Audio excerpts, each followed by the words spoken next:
룻기 2장 4절에서 16절에 있는 말씀 제가 봉독해 올리겠습니다.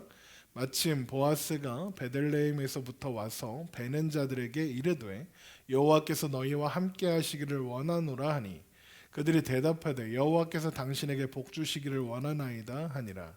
보아스가 베는 자들을 거느린 사환에게 이르되 이는 누구의 소녀냐 하니 베는 자를 거느린 사환이 대답하여 이르되 이는 나오미와 함께 모압 지방에서 돌아온 모압 소녀인데 그의 말이 나로 베는 자를 따라 단 사이에서 이삭을 죽게 하소서 하였고 아침부터 와서는 잠시 집에서 쉰 외에 지금까지 계속하는 중이니이다. 보아스가 룻에게 이르되 내 딸아 들으라. 이삭을 주우러 다른 밭으로 가지 말며 여기서 떠나지 말고 나의 소녀들과 함께 있으라. 그들이 베는 밭을 보고 그들을 따르라. 내가 그 소년들에게 명령하여 너를 건드리지 말라 하였느니라. 목이 마르거든 그릇에 가서 소년들이 길어온 것을 마실지라 하는지라. 룻이 엎드려 얼굴을 땅에 대고 절하며 그에게 이르되 나는 이방 여인이거늘 당신이 어찌하여 내게 은혜를 베푸시며 나를 돌보시나이까 하니 보아스가 그에게 대답하여 이르되 내 남편이 죽은 후로 내 시어머니에게 행한 모든 것과 내 부모와 고국을 떠나 전에 알지 못하던 백성에게로 온 일이 내게 분명히 알려졌느니라. 여호와께서 내가 행한 일에 보답하시기를 원하며 이스라엘의 하나님 여호와께서 그의 날개 아래에 보호를 받으러 온 내게 온전한 상 주시기를 원하노라 하는지라.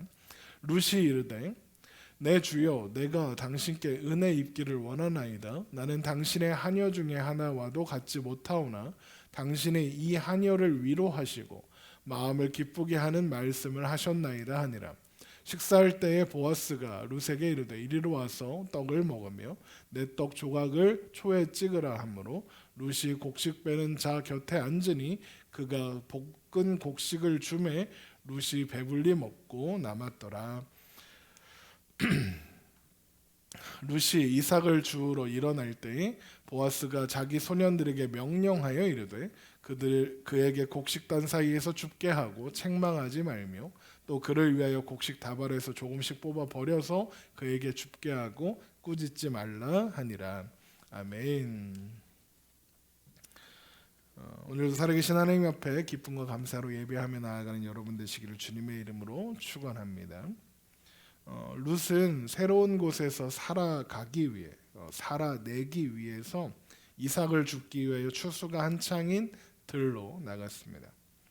그러나 이삭을 줍는 일이 쉬운 일은 아니었죠. 하나님은 가난한 자들을 위해서 추수하다가 떨어지는 이삭을 줍지 말 것과 밭의 모퉁이에 있는 곡식은 거두지 말아서 가난한 자들이 그것을 가져다가 그들의 생계를 이어갈 수 있도록 하라고 하셨지만 당시에는 그 명령을 지키는 사람이 거의 없었고 게다가 룻은 유대인이 아니라 이방 여인이었기 때문에 사람들이 그렇게 환영하는 사람이 아니었고 그래서 그녀는 이삭 줍기가 더 쉽지 않았을 겁니다. 그래서 룻은 이 밭 저 밭을 헤매며 다녔습니다. 주인이 추수를 하고 떠난 밭에 떨어진 이삭은 거의 없었고 그래서 이삭을 주우려면 이곳저곳을 다녀야 했던 거죠. 그래서 룻은 이삭을 줍기에 이밭 저밭을 다녔지만 그것으로는 턱없이 부족했습니다. 그러다 룻은 우연히 추수가 한창인 그런 밭에 가게 되었죠. 그리고 그 밭은 엘리멜렉의 친족인 보아스의 밭이었습니다. 룻의 보기에는 추수가 한창인 그 밭, 여기저기 떨어져 있는 그 이삭들을 보며 이 밭에 들어가서 이삭을 주울 수 있다면 충분하게 이삭을 주울 수 있겠다라는 생각을 했을 것입니다. 그러나 룻이 그 밭에서 이삭을 주울 수 있는 호의를 받을 수 있을까는 장담할 수 없었습니다. 룻은 자신이 이곳에서 환영받지 못하는 이방인이라는 걸 잘 알고 있었습니다.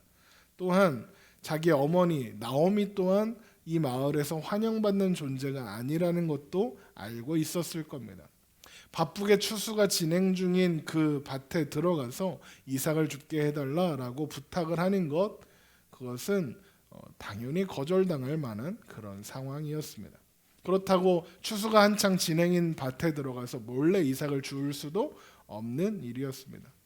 그러나 룻의 입장에서 이런 거 저런 거 따질 상황이 아니었습니다. 그녀는 살아내린 것이 더 간절했을 테니까요. 그래서 룻은 용기를 내어 밭에서 추수하는 자들을 감독하는 사람, 오늘 말씀에 사환이라고 되어 있는데 그 사람에게 이 밭에서 이삭을 줍게 해주세요라고 부탁을 합니다. 그런데 놀랍게도 감독하는 그 사람은 흔쾌히 룻이 이삭을 줍게 하도록 허락해 주었습니다. 허락을 받은 룻은 쉬지도 않고 이삭을 주었습니다. 그런 기회를 다시 얻을 수 있을까 이런 생각을 했을 테니까요. 그런데 그때 마침 그 밭의 주인인 보아스가 추수가 한창 진행되고 있는 그 밭에 추수가 어떻게 잘 진행되고 있나 그 상황을 점검하기 위해서 밭에 오게 됩니다. 룻기 2장 4절의 말씀입니다.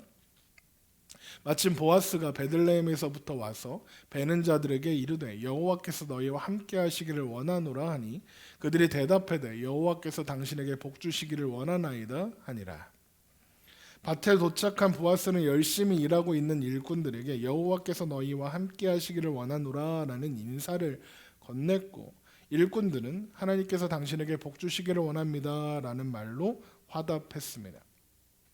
보아스와 일꾼들이 나누는 그 인사 속에서 우리가 알 수 있는 것이 뭐냐면 보아스가 평소에 어떤 성품을 가진 사람이었는가입니다. 보아스는 하나님을 경외하는 사람이었던 것 같습니다. 평소에도 상대방의 신분이나 지위와는 상관없이 인격적으로 대하는 사람, 그런 성품을 가진 사람이었던 것 같습니다. 그렇게 일꾼들과 인사를 나누던 보아스의 눈에 낯선 여인이 들어왔죠. 그래서 추수를 감독하는 사환에게 그 여인이 누군지 묻습니다. 마침 2장 5절입니다. 보아스가 베는 자들을 거느린 사환에게 이르되 이는 누구의 소녀냐 하니 낯선 여인이 그 자기의 밭에 있는 걸 보면 보아스는 직접 물을 수도 있었습니다. 야, 너 누구냐? 라고 물을 수도 있었고 아니면 사환에게 묻는다 그래도 저 소녀가 누구냐? 라고 물을 수도 있었습니다. 그러나 보아스는 직접적으로 그렇게 질문하지 않고 누구의 소녀냐라고 물었습니다. 이런 질문 방식은 상당히 격식을 갖춘 질문이었다고 합니다. 그러니까 우리나라식으로 하면 저 사람이 누구 집 자식이야? 뭐 누구의 아내야? 뭐 이렇게 묻는 거죠. 그러니까 직접적으로 묻는 것, 우리나라도 약간 직접적으로 질문하는 건 약간 예의가 어긋나다 이렇게 생각하잖아요. 그랬던 것 같습니다. 그러니까 보아스는 지금 낯선 사람이라 할지라도 그리고 심지어는 자신의 밭에서 이삭을 줍고 있는 가난한 사람이라는 걸 알고 있음에도 불구하고 존중하는 태도를 가지고 있었던 것입니다. 보아스가 그렇게 질문할 때 사환이 이렇게 대답합니다. 베는 자를 거느린 사환이 대답하여 이르되 이는 나오미와 함께 모압 지방에서 돌아온 모압 소녀인데 그의 말이 나로 베는 자를 따라 단 사이에서 이삭을 죽게 하소서 하였고 아침부터 와서는 잠시 집에서 쉰 외에 지금까지 계속하는 중입니다 라고 대답을 했죠. 사환은 그녀가 나오미와 함께 온 모압의 소녀다. 아침에 와서 이삭을 죽게 해달라고 했고 그래서 그렇게 해주도록 했습니다. 중간에 잠깐 쉬고는 계속 이삭을 줍고 있습니다. 이렇게 대답을 했죠.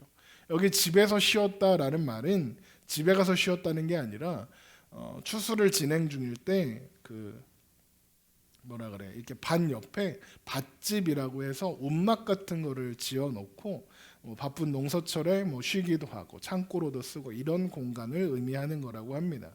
그러니까 거기서 잠깐 쉬는 시간이라 이럴 때 쉬었던 거겠죠.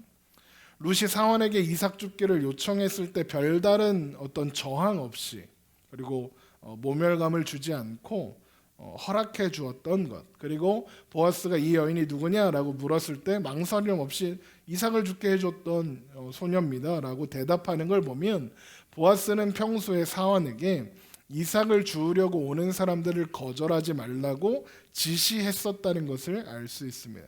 그렇지 않았다면 상환이 밭의 주인의 허락도 없이 마음대로 이삭 죽게 해줄 수는 없을 테니까요. 그러니까 보아스는 하나님을 경외하며 사람들을 존중하고 가난한 자들도 보살필 줄 아는, 하나님의 말씀에 순종하는 그런 어떤 너그러운 마음을 가진 사람이었구나라고 우리는 추측할 수 있는 겁니다. 여러분, 당시 시대가 어떤 시대입니까? 사사시대입니다. 사사시대가 어떤 시대입니까? 사람들이 각자 자기의 소견에 옳은 대로 살아가던 때였습니다. 사사기 21장 25절에 그때 이스라엘에 왕이 없으므로 사람이 각기 자기의 소견에 옳은 대로 행하였더라 했습니다. 물론 이스라엘에는 하나님이라는 왕이 계셨죠. 이 세상 그 어떤 왕과도 비교할 수 없고 가장 뛰어나시며 가장 전능하신 하나님이 그들의 왕이셨습니다. 그러나 사람들은 하나님을 왕으로 모시기를 거절했습니다. 하나님과 상관없이 자신의 소견에 옳은 대로 살아갔습니다. 그런데 그런 시대 가운데에도 이런 하나님과 상관없이 자기네 소견에 옳게 살아가던 그 시대에도 보아스와 같은 사람, 하나님을 경외하고 너그러운 사람이 있었던 겁니다. 결국 보아스는 사사시대를 살아가면서도 다른 여느 사람들과는 뭔가 다른 태도를 가지고 살아가고 있었던 거죠. 그러면 이런 생각을 할 수 있습니다. 어떻게 보아스는 그럴 수 있었는가? 어떻게 보아스는 그런 태도를 가지고 살아갈 수 있었을까라는 질문을 가지게 될 겁니다.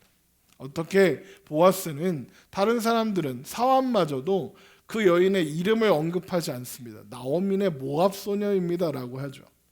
그 안에 뭔가 무시하는 마음이 있는 겁니다.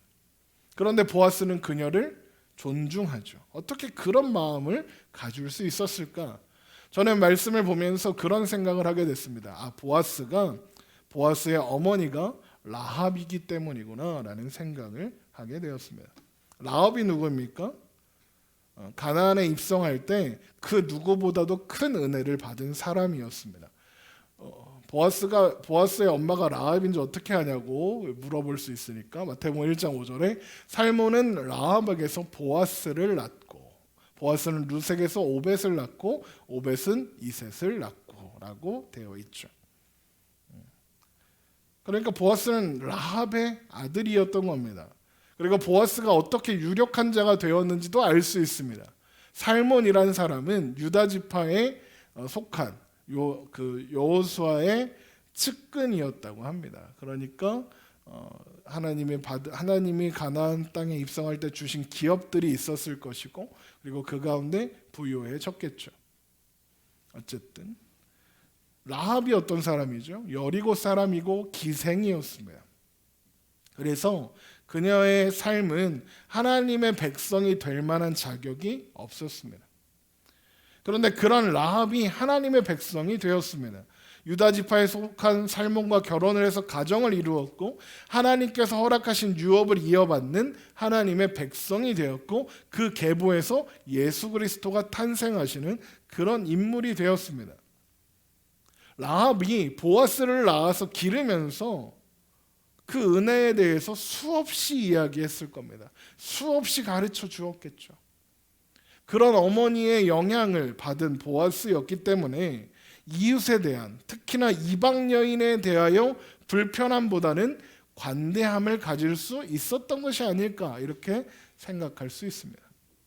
분명히 본인도 이방 여인의, 비록 이스라엘의 백성의 자손이지만 그 어머니가 이방 여인 라합이었다는 것만으로도 충분히 차별받고 살았을 테니까요.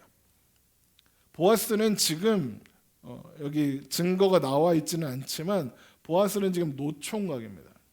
루색에 내 딸아라고 부르죠. 한참 어리다는 얘기입니다. 그러니까 뭐 성경학자들에 따라서 차이가 있지만 이때 보아스의 나이가 어려도 40, 많으면 50이 넘었을 것이다 라고 합니다. 그런데 결혼을 못했어요. 왜 결혼을 못했을까요? 사람들이 보아스의 결혼을 그렇게 썩 좋아하지 않았다는 뜻이죠.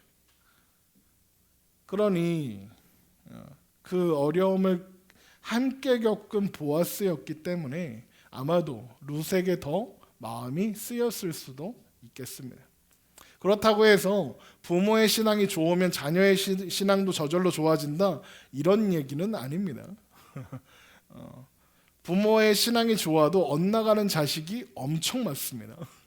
제가 아는 목사님 자녀들 중에서도 그런 사람들이 많습니다. 그런데 또 재미있는 것은 부모의 신앙이 전혀 없어도 좋은 신앙을 갖는 자녀들도 물론 많이 있습니다. 하나님의 은혜를 경험하는 것, 그게 중요한 것이지 부모가 뭐 잘 믿느냐 이게 중요한 건 아닌 것 같습니다. 그럼에도 불구하고 교육은 중요한 거니까요. 어쨌든 사환의 설명을 들은 보아스는 룻을 부릅니다. 그리고 이런 말을 하죠. 2장 8절의 말씀입니다. 룻기 2장 8절. 보아스가 룻에게 이르되 내 딸아 들으라. 이삭을 주우러 다른 밭으로 가지 말며 여기서 떠나지 말고 나의 소녀들과 함께 있으라. 그들이 베는 밭을 보고 그들을 따르라. 내가 그 소년들에게 명령하여 너를 건드리지 말라 하였느니라. 목이 마르거든 그릇에 가서 소년들이 길어온 것을 마실지니라 하는지라. 보아스는 룻에게 이제 다른 밭 이삭을 주울 수 있는 밭을 찾아 헤매지 말라고 합니다. 보아스의 밭에서만 이삭을 주우라 그러면서 베는 자들을 따라다녀라 이렇게 이야기하죠. 무슨 말입니까? 밭이 이거 하나가 아니라는 겁니다.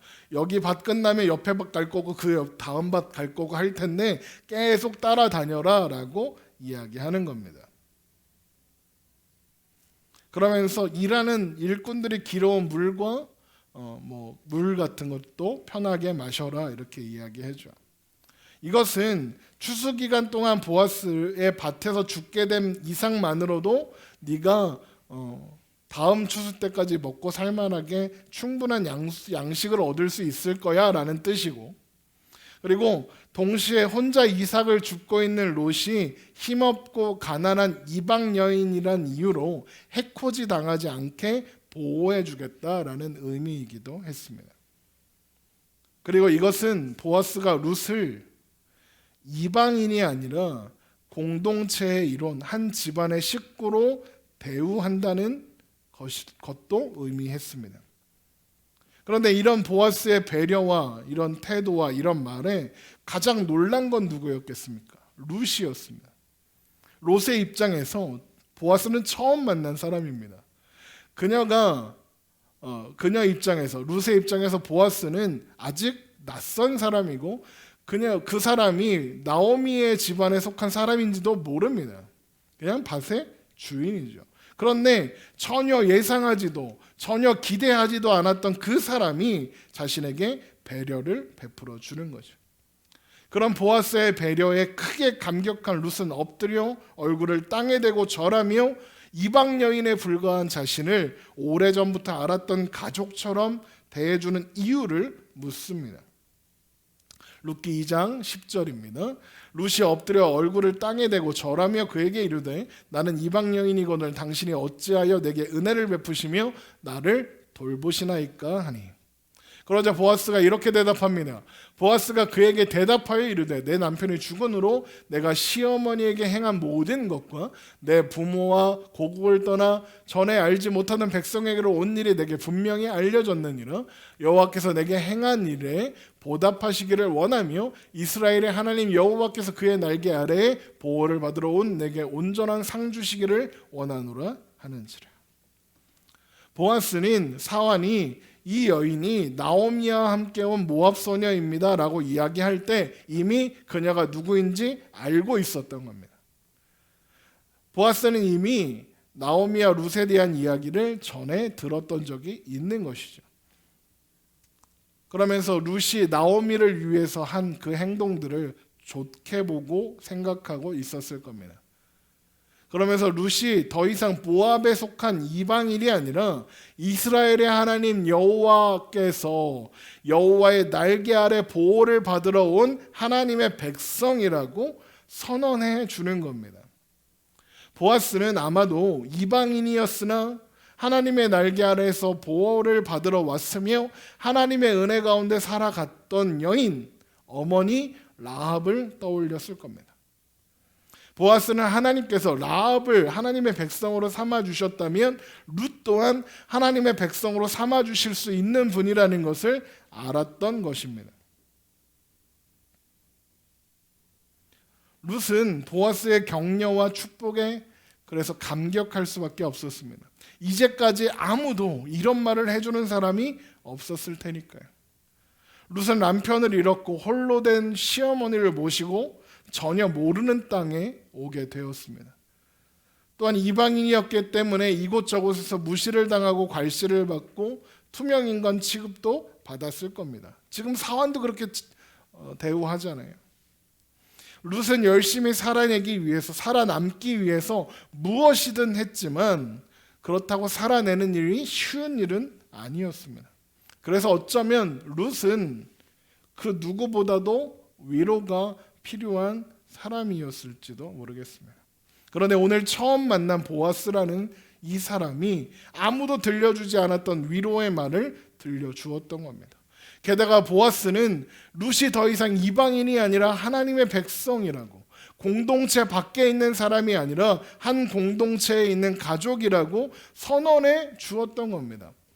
그래서 룻이 이렇게 고백하죠. 룻이 이르되 내 주여 내가 당신께 은혜 있기를 원하나이다. 나는 당신의 하녀 중에 하나와도 같지 못하오니 당신이 이 하녀를 위로하시고 마음을 기쁘게 하는 말씀을 하셨나이다 하니라. 룻은 보아스의 말을 들으면서 그 마음에 위로와 기쁨이 가득했던 겁니다. 모든 것이 불확실하고 불안정한 삶을 살아가야 했던 룻에게 자신의 삶이 하나님의 날개 아래에 있다, 하나님의 인도하심 안에 있다, 너는 하나님의 백성이다 라고 확인시켜준 보아스의 그 위로가 가장 큰 힘이 되었을 것입니다. 그래서 기쁜 마음으로 보아스에게 감사를 표현하는 겁니다. 이런 보아스의 말은, 이런 배려는 단순히 말에서 끝나지 않고 구체적인 행동까지 이어집니다. 마침 점심시간이 되었고 보아스는 룻을 자신의 자리로 초청해서 자신의 음식을 나누어 함께 먹도록 하죠. 2장 14절입니다. 식사를 할 때 보아스가 룻에게 이르되 이리로 와서 떡을 먹으며 내 떡 조각을 초에 찍으라 하므로 룻이 곡식 빼는 자 곁에 앉으니 그가 볶은 곡식을 주매 룻이 배불리 먹고 남았더라. 보아스는 지금 룻을 손님으로 대하고 있는 겁니다.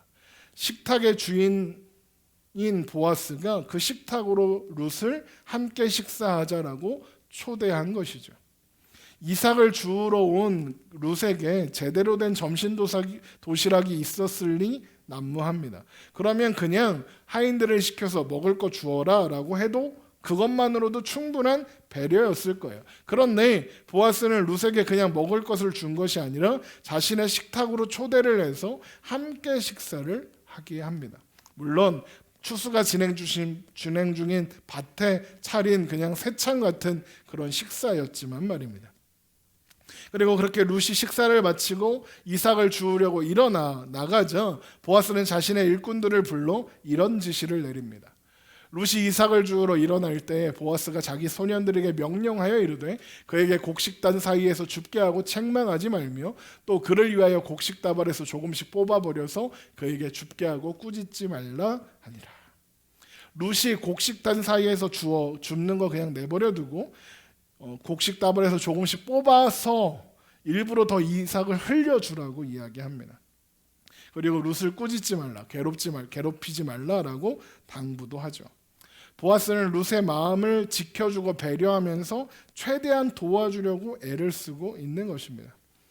룻은 보아스를 통하여 큰 위로를 이렇게 받게 되었습니다. 룻은 아마도 보아스가 이스라엘 사람인, 그리고 집안의 사람인 보아스가 자신을 알아주는 것만으로도 큰 위로를 받았을 겁니다. 그럼 우리가 살다가 위로를 받고 또 격려를 받을 때가 누군가 나의 마음을 알고 나의 수고를 알고 나의 아픔과 나의 어려움과 그것을 알아주고 그리고 그저 편들어주는 것만으로도 사람은 큰 위로를 받게 되잖아요. 영화 친구 2라는 그 친구 두 번째 이야기라고 해서 영화가 있습니다. 거기 보면 김우빈이라는 배우가 나오는데 이 젊은 배우가 유호성이라는 배우에게 이런 말을 합니다. 처음이었습니다. 어른 남자 사람이 내 편 들어준 것 처음이었습니다. 여러분, 그저 편들어준 것 하나로 험난한 인생을 살아야 했던 사람이 위로를 받는 겁니다. 룻도 그랬을 겁니다. 보아스가 해준 말, 보아스가 한 행동, 그리고 배려, 그 하나하나가 힘겨운 삶을 살아내야 했던 룻에게 큰 위로가 되었습니다. 그러나 보아스는 그것보다 더 큰 위로를 룻에게 주었습니다. 사실 보아스가 준 것이 아니라 그것보다 더 크신 분 하나님께서 룻에게 더 큰 위로를 주셨죠. 보아스는 자신이 룻에게 줄 수 있는 가장 최선의 위로보다 더 큰 위로, 세상 그 누구도 줄 수 없는 위로가 있다는 이야기를 했습니다. 우리 룻기 2장 21절을 다시 한번 보겠습니다. 여호와께서 내게 행한 일에 보답하시기를 원하며 이스라엘 하나님 여호와께서 그에게 날개 아래에 보호를 받으러 온 내게 온전한 상 주시기를 원하노라 하는지라. 여러분, 이 말씀을 보고 하나님이 날개가 있으신가? 이렇게 생각하시면 곤란합니다. 하나님의 날개 아래 보호하신다는 그 표현은 비유적인 표현입니다. 신명기 32장 11절을 보면 마치 독수리가 자기 보금자리를 어지럽게 하며 자기의 새끼를 위해 너풀거리며 그의 날개를 펴서 새끼를 받으며 그의 날개 위에 그것을 엎는 것 같이 여호와께서 홀로 그를 인도하셨고 그와 함께한 다른 신이 없었도다라고 되어 있죠. 어미새가 그 날개로 그 날개의 품 안에 새끼를 품어 보호하는 것처럼 또 그 날개 위에 태우고 날아가는 것처럼, 그래서 그 어미새의 날개 아래에 있는 새끼들은 그 안에서 평안함과 안전을 느끼는 것처럼 하나님께서 우리를 그렇게 지키시고 보호하신다는 이야기인 겁니다. 그래서 성경에서 하나님의 날개 아래에는 안전과 평안의 장소입니다. 시편 17편 8절입니다. 나를 눈동자같이 지키시고 주의 날개 그늘 아래 감추사 내 앞에서 나를 압제하는 악인들과 나의 목숨을 노리는 원수들에게 벗어나게 하소서. 또한 소망의 장소이기도 합니다. 주는 나의 도움이 되셨음이라 내가 주의 날개 그늘 아래 즐겁게 부르리이다. 또한 새 힘을 얻는 장소이기도 합니다. 시편 36편 7절 하나님이여 주의 인자하심이 어찌 그리 보배로우신지요. 사람들이 주의 날개 그늘 아래에 피하나이다. 그들이 주의 집에 있는 살찐 것으로 풍족할 것이라 주께서 주의 복락의 강물을 마시게 하리이다. 그래서 저는 하나님께서 하나님의 날개 아래 보호해 주신다, 이런 표현이 하나님을 설명하는 성경에 나오는 여러 가지 설명들 중에 뭔가 가장 따뜻한 표현이 아닌가라는 생각이 듭니다. 그리고 여러분, 이것이 하나님이 주시는 상입니다. 하나님 날개 아래에 거하는 것, 그것이 하나님께서 룻에게 주시는 상이고 또한 우리에게 주시는 상입니다. 그래서 보아스가 이런 표현을 하는 겁니다. 중간부터 보면 여호와께서 그의 날개 아래 보호를 받으러 온 내게 온전한 상 주시기를 원하노라 라고 하죠. 온전한 상은 하나님 그 자체인 겁니다. 하나님의 날개 아래 숨을 수 있는 것, 보호를 받는 것, 그것이 하나님이 주시는 상입니다. 창세기를 보면 두려워하고 있는 아브라함에게 하나님께서 하나님의 약속을 다시 한번 확인시켜 주시면서 이런 말씀을 하십니다. 창세기 15장 1절입니다. 이후에 여호와의 말씀이 환상 중에 아브라함에게 임하여 이르시되 아브라함아 두려워하지 말라. 나는 내 방패요 너의 지극히 큰 상급이니라. 하나님은 하나님이 아브라함의 가장 큰 상급이라고 말씀하십니다. 여러분, 하나님이 상이십니다. 하나님의 사람은 하나님의 날개 아래 사는 사람에게 하나님은 하나님을 상으로 주신다는 겁니다. 하나님을 상으로 받는다는 것이 무엇이겠습니까? 하나님께서 우리를 언약 백성 삼아주시고 우리의 삶의 보호자가 되어주시며 영원한 생명의 아버지가 되어주신다는 겁니다. 그래서 룻은 더 이상 이제 걱정하지 않아도 된다 하는 거죠. 하나님께서 아버지가 되어주시니까요. 그게 하나님이 주시는 상입니다. 하나님께 위로를 받으며 하나님 안에서 안식하게 되며 영생을 누리며 영원히 하나님의 백성으로 하나님의 자녀로 살아가게 되는 거니까요. 그래서 열심히 전도하고 열심히 헌금하고 목사한테 잘하고 좋은 일 많이 하고 그러면 하나님이 천국에서 벤츠 타게 해주시고 2층짜리 저택에 살게 해주시는데 전도도 안 하고 헌금도 안 하고 맨날 목사 말도 안 듣고 좋은 일도 안 하면 천국에 가도 걸어 다니고 텐트 치고 다닌다. 이런 식의 말은 여러분 다 헛소리입니다. 듣지 마십시오. 그런 헛소리에 그런 사기의 말에 여러분 현혹되지 마십시오. 여러분 천국에서 사는 삶에 비교가 어디 있고 차별이 어디 있겠습니까? 여러분 높은 산이 거친들이 초망이나 궁궐이나 내 주 예수 모신 것이 그 어디나 하늘나라 그랬잖아요. 그럼 천국에서 텐트 치고 살면 또 궁궐 같은 집에 살면 뭔 상관이 있냐고요. 뭐가 다르냐고요. 똑같죠. 하나님 안에 있으므로 천국에서 텐트 치고 살아도 아니 노숙을 해 길바닥에 누워 자도 그런 건 없겠지만 그래도 천국이잖아요. 천국에 있다는 것, 하나님의 영원한 자녀로 살아간다는 것, 그 자체로 행복하고 좋은 거잖아요. 그런데 거기 무슨 차등이 있고 막 그래요. 천국에서 차등이 있다 이런 발상은 어디서 나오는 거냐면 하나님 한 분만으로 만족 못하겠다는 거예요. 여러분 다들 이 땅에서 부자 되고 좋은 아파트 살고 이런 거 하고 싶어 하잖아요. 그래서 예수 믿으면 그렇게 할 수 있다고 목사들이 사기를 치죠. 그런데 실제로 그렇게 되는 사람이 별로 없어요. 이게 뭐냐, 예수 믿으면 부자 된다며, 좋은 아파트 살 수 있다며 라고 따지지 못하게 천국 가서 그렇게 된다라고 또 거짓말을 하는 거예요. 여러분 그런 거짓말에 속지 마십시오.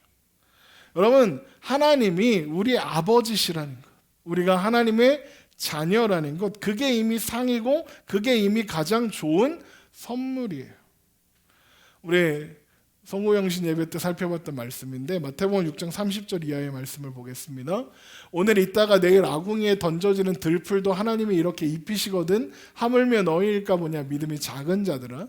그러므로 염려하여 이르기를 무엇을 먹을까 무엇을 마실까 무엇을 입을까 하지 말라. 이는 다 이방인들이 구하는 것이라. 너희 하늘 아버지께서 이 모든 것이 너희에게 있어야 할 줄을 아시느니라. 그런즉 너희는 먼저 그의 나라와 그의 의를 구하라. 그리하면 이 모든 것을 너희에게 더하시리라. 그러므로 내일 일을 위하여 염려하지 말라. 내일 일은 내일이 염려할 것이요 한날의 괴로움은 그날로 족하니라. 여러분 하나님 안에 있는 우리에게, 하나님의 자녀된 우리에게, 오늘 룻기의 표현대로 하자면 하나님의 날개 아래에 거하는 우리에게 두려울 건 없는 겁니다. 여러분 삼국지라는 소설 아시지요? 삼국지라는 소설에 보면 조자룡이라는 사람이 제가 제일 좋아하는 캐릭터인데, 이 조자룡인 사람이 유비의 아들인 유선을 갑옷 품 안에 이렇게 넣고 100만 대군을 돌파해 나오는 그런 이야기가 있습니다. 그렇게 조자룡이 유선을 안고 100만 대군을 돌파하고 나와서 유선이 무사한가 괜찮은가 이렇게 봤더니 자고 있었다는 것 아닙니까? 100만 대군이 조자룡과 그 품에 안긴 유선을 죽이려고 달려드는데 조자룡의 품 안에 안겨있는 유선은 단잠을 잤던 거예요. 여러분 하나님 안에 있는 우리가 바로 그런 존재입니다. 시편 127편에 보면 이런 말씀이 있습니다. 여호와께서 집을 세우지 아니하시면 세우는 자의 수고가 헛되며 여호와께서 성을 지키지 아니하시면 파수꾼의 깨어 있음이 헛되도다. 너희가 일찍 일어나고 늦게 누우며 수고의 떡을 먹으며 헛되도다. 그러므로 여호와께서 그의 사랑하시는 자에게는 잠을 주시는도다. 여러분 성경책을 펴시고 계시면 그러므로 여호와께서 그의 사랑하는 자에게 잠을 주시는도다 라고 밑줄을 그으세요. 그러면 이 말씀은 설교 듣다가 잠이 오면 아 이게 다 하나님이 나를 사랑하셔서 내가 잠이 오는구나 이게 아니라 1절에 뭐라고 했어요? 헛되고 헛되고 헛되고 헛되죠. 또 여기도 헛되다 하죠. 이 말씀은 하나님께서 세우시고 지키시고 함께 하시지 않는다면 너희가 하는 모든 삶의 시도들은 다 헛되다는 거예요. 무엇을 하든 하나님이 계시지 않으면 헛된 노력에 불과하다는 거예요. 아침에 일찍 일어나는 건 소용없다는 거예요. 그런데 이 말은 반대로 뒤집으면 무슨 뜻입니까? 하나님이 함께 하시면 헛된 것은 없다는 뜻이잖아요. 하나님 안에 있는 자에게는 헛됨은 없다. 하나님 안에 있는 자에게 절망은 없고 비극은 없다. 하나님은 그 사랑하시는 자를 그 두려움 속에 그냥 내버려 두지 않으신다. 보호하시고 인도하시고 지켜내신다. 우리 삶 가운데 만나는 두려움들이 더 이상 두려움이 되게 하지 않으신다. 그러니까 자라. 자도 된다. 걱정하지 말고 자라. 너희 중에 누가 염려함으로 키한 자라도 더할 수 있느냐? 너희는 못한다. 그러니까 자라. 내가 널 책임지고 있으니까 자라. 그게 그러므로 여호와께서 그의 사랑하시는 자에게 잠을 주시는도다, 이 말씀인 거예요. 여러분, 하나님은 그 사랑하는 자들에게 잠을 주시는 분이에요. 게을러라, 잠 많이 자라. 잠 많이 잘수록 하나님이 많이 사랑하는 거다, 그런 뜻이 아니라 평안하라는 거예요. 하나님의 날개 아래서 잠드는 거예요. 그 날개 밖에는 우리를 지키는 우리를 공격하는 전쟁이 일어나고 100만 대군이 몰아쳐 오지만 우리는 하나님의 날개 안에서 잠들 수 있는 거예요. 하나님께서 함께하는 하나님의 사랑 안에 있는 우리는 두렵지 않은 거예요. 그래서 우리 시편 23편 잘 알죠? 시편 23편의 말씀 읽어보겠습니다. 여호와는 나의 목자시니 내게 부족함이 없으리로다. 그가 나를 푸른 풀밭에 누이시며 쉴만한 물가로 인도하시는도다. 내 영혼을 소생시키시고 자기 이름을 위하여 의의 길로 인도하시는도다. 내가 사망의 음침한 골짜기로 다닐지라도 해를 두려워하지 않을 것은 주께서 나와 함께 하심이라. 주의 지팡이와 막대기가 나를 안위하시나이다. 주께서 내 원수의 목전에서 내게 상을 차려주시고 기름을 내 머리 위에 부으셨으니 내 잔이 넘치나이다. 내 평생의 선하심과 인자하심이 반드시 나를 따르리니 내가 여호와의 집에 영원히 살리로다. 여러분, 우리는 이 세상 그 어떤 것과도 비교할 수 없는 하나님이라는 상을 받은 사람들입니다. 우리는 그 상을 누리며 사는 사람들입니다. 그래서 우리는 괜찮습니다. 여러분, 오래전 노래 가사처럼 잠 못 드는 밤 비는 내리지만 우리는 괜찮은 겁니다. 하나님께서 우리 아빠이시니까요. 그 누구보다도 우리를 잘 아시고 우리를 사랑하시는 아빠니까요. 우리는 하나님의 날개 아래서 따뜻하게 평안하게 그리고 안전하게 잠드는 하나님의 자녀들이니까요. 그래서 우리는 넘어진 김에 쉬어갈 수 있는 사람들입니다. 하나님께서 우리의 손을 붙잡고 함께하고 계시니까요. 시편 37편에 이런 말씀이 있네요. 여호와께서 사람의 걸음을 정하시고 그의 길을 기뻐하시나니 그는 넘어지나 아주 엎드려지지 아니함은 여호와께서 그의 손으로 붙드심이로다. 이 말씀이 그 말씀이잖아요. 우리는 넘어져도 쉬어갈 수 있는 사람들입니다. 여러분, 하나님께서 보아스를 통해 룻에게 주셨던 그 위로가 오늘 말씀을 통해서 오늘 함께 예배하는 여러분에게 가득해지기를 소원합니다.